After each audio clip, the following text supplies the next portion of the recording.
theme for this year's event, The Impact of Influence, is really centered around understanding the consumer's path to purchase and the impact that new devices, new platforms, new content, and new ways to engage consumers has fundamentally changed the way consumers build relationships with brands and become customers of brands.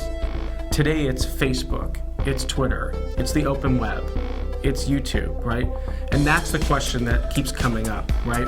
We need to talk with brands and agencies and utilizing one unified platform so all of the information is available for them to use and learn from. It's not about the video anymore, and we'll get into this in a minute. It's really about the channel.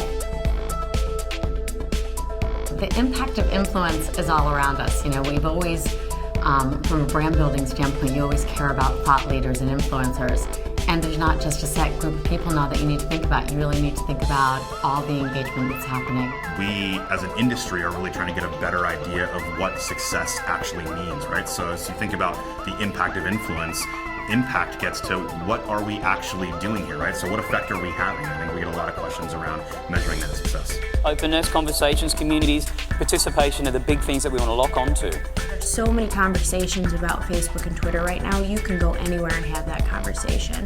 Let's have a conversation about some other really important players. I think that's what makes this summit really special, is that these are people you can't necessarily interact with on a daily basis. This is my first time at the Digital CMO Summit, and it's been fantastic. The conversation is so provocative. The participants are really an eclectic mix, and there's as much happening off the stage as there is on.